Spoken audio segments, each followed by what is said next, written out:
اورنگ آباد یا جیسا اب ہم اسے چھترپتی سمبھاجی نگر کہتے ہیں، وہاں کے تاریخی دروازے تو بہت مشہور ہیں۔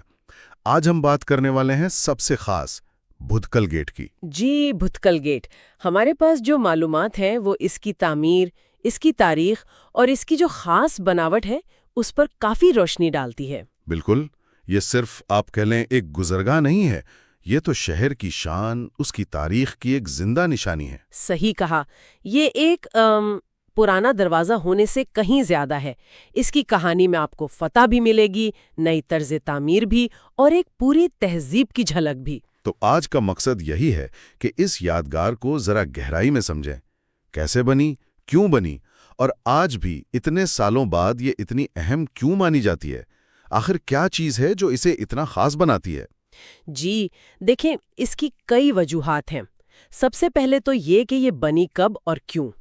سن 1612 کی بات ہے۔ 1612 یعنی 400 سال سے بھی زیادہ پرانی۔ جی ہاں، اور اسے بنوانے والے تھے ملک امبر، احمد نگر سلطنت کے بہت بہت بااثر وزیر تھے۔ قابلیت سے اتنے اوپر پہنچے تھے؟ بالکل، اور اسی قابلیت کا ایک ثبوت یہ دروازہ بھی ہے۔ اصل میں یہ ایک فتح کی یادگار کے طور پر بنایا گیا تھا۔ اچھا، کس پر فتح؟ مغلوں پر۔ اس وقت گجرات کے مغل گورنر تھے عبداللہ خان، کافی طاقتور سمجھے جاتے تھے۔ ملک امبر نے انہیں شکست دی اور اسی فتح کی شان میں یہ دروازہ بنوایا۔ تو یہ صرف دفاعی نہیں تھا، یہ ایک طرح کا اعلان تھا، ایک سیاسی بیان۔ یقیناً، یہ دکن کی طرف سے مغلوں کے خلاف ایک کامیاب مزاحمت کی علامت تھی۔ اس کا جو اصل نام تھا بھرکل دروازہ، اس کا مطلب بھی یہی ہے، بڑا دروازہ۔ یہ اس کی اہمیت دکھاتا ہے۔ یہ تو واقعی بہت دلچسپ ہے۔ اچھا، اب ذرا اس کی بناوٹ پر بات کرتے ہیں۔ میں نے سنا ہے کہ یہ تعمیراتی لحاظ سے بھی بہت خاص ہے۔ جی ہاں، وہ تو ہے ہی۔ تعمیراتی لحاظ سے یہ غیر معمولی ہے۔ کہتے ہیں کہ یہ ہندوستان کی اولین عمارتوں میں سے ہے جو ستونوں پر کھڑی کی گئیں۔ ستونوں پر؟ جی، اور اس میں ایک خاص ٹیکنیک استعمال ہوئی ہے، ربڈ والٹنگ۔ ربڈ والٹنگ؟ یہ کیا چیز ہے؟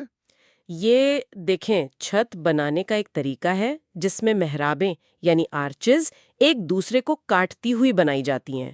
اس سے وزن تقسیم ہو جاتا ہے اور نیچے زیادہ کھلا، بغیر ستونوں والا بڑا ہال یا راستہ بنانا ممکن ہو جاتا ہے۔ اچھا، تو یہ اس زمانے میں ایک نئی چیز تھی۔ بہت بڑی جدت تھی، اور یہی ٹیکنیک، یہی ربڈ والٹنگ ہمیں بعد میں بیجاپور کے مشہور گول گنبد جیسی بڑی عمارتوں میں بھی نظر آتی ہے۔ تو بھتکل گیٹ اس کا ایک ابتدائی نمونہ ہے۔ واہ، یعنی یہ ایک ٹرینڈ سیٹر تھا ایک طرح سے۔ اور سائز میں کیسا ہے یہ؟ نام تو بڑا دروازہ ہے۔ نام کے مطابق ہی ہے، تقریباً 62 فیٹ چوڑا ہے اور اونچائی بھی اتنی ہے، واقعی بڑا ہے، اور یہ 8 بڑے مضبوط ستونوں پر کھڑا ہے۔ اور اس کی خوبصورتی، کوئی خاص نقش و نگار؟ جی، اس کی جو مرکزی محراب ہے وہ ستارے کی شکل کی ہے، اور سامنے والے حصے پر پتھر میں تراشے ہوئے کمل کے پھولوں کے نشان ہیں۔ بہت خوبصورت لگتے ہیں۔ اورنگ آباد کو تو دروازوں کا شہر بھی کہتے ہیں۔ سنا ہے 52 دروازے تھے۔ آج اس گیٹ کی کیا پوزیشن ہے ان میں؟ آج تو یہ بہت اہم ہے۔ آرکیالوجیکل سروے آف انڈیا نے اسے ریاستی محفوظ یادگار قرار دیا ہے۔ افسوس کی بات ہے کہ ان 52 میں سے زیادہ تر تو اب نہیں رہے، وقت کے ساتھ ختم ہو گئے۔ لیکن بھتکل گیٹ ان چند میں سے ہے جو بچ گئے ہیں، اور نہ صرف بچا ہے بلکہ یہ ان سب میں سب سے بڑا، سب سے پرانا اور شاید سب سے اچھی حالت میں بھی ہے۔ یہ شہر کی پہچان کا ایک اہم حصہ ہے۔ اور یہ ہے کہاں شہر میں؟ مطلب آج کل اس کا کیا استعمال ہے؟ یہ نوکھنڈا محل کے پاس ہے، وہی محل جو کبھی ملک نمبر اور بعد میں اورنگزیب کا بھی مسکن رہا۔ آج کل یہ بالکل شہر کے بیچ میں ہے، بھتکل گیٹ سرکل پر۔ یعنی ٹریفک وغیرہ تو ہوگا وہاں؟ جی، مصروف جگہ ہے، لیکن ساتھ ہی یہ فوٹوگرافی کے لیے بہت مشہور ہے۔ خاص طور پر صبح کے وقت روشنی بہت اچھی ہوتی ہے۔ آس پاس بازار بھی ہے اور سامنے ڈاکٹر امبیڈکر کا مجسمہ بھی لگا ہوا ہے، تو یہ ایک اہم شہری مرکز بن گیا ہے۔ تو اگر ہم اس کی ساری اہمیت کو سمیٹنا چاہیں تو کن باتوں پر زور دیں گے؟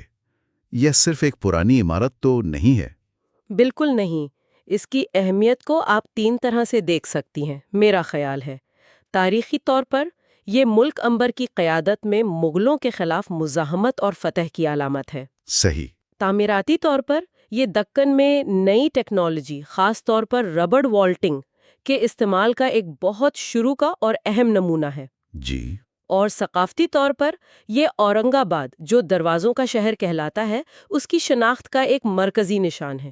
یہ ماضی کو حال سے جوڑتا ہے۔ تو خلاصہ یہ ہوا کہ بدکل گیٹ صرف ایک راستہ نہیں ہے، یہ ملک عنبر کی جیت، اس زمانے کی تعمیراتی ذہانت اور اورنگ آباد کی گہری تاریخ کی ایک جیتی جاگتی تصویر ہے، پتھروں میں لکھی ایک پوری کہانی۔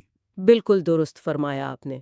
یہ ہمیں یاد دلاتا ہے کہ کیسے ماضی کی یہ نشانیاں صرف تاریخ نہیں ہوتیں، بلکہ ہمارے حال کی پہچان بن جاتی ہیں، ہمارے ثقافتی ورثے کا حصہ ہوتی ہیں۔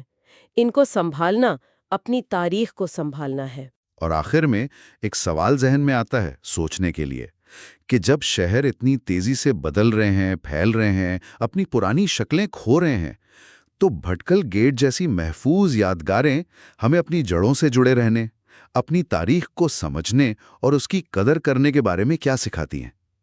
یہ صرف پتھر اور گارا تو نہیں، یہ تو صدیوں پر پھیلی کہانیاں ہیں جو نسلوں تک چلتی ہیں۔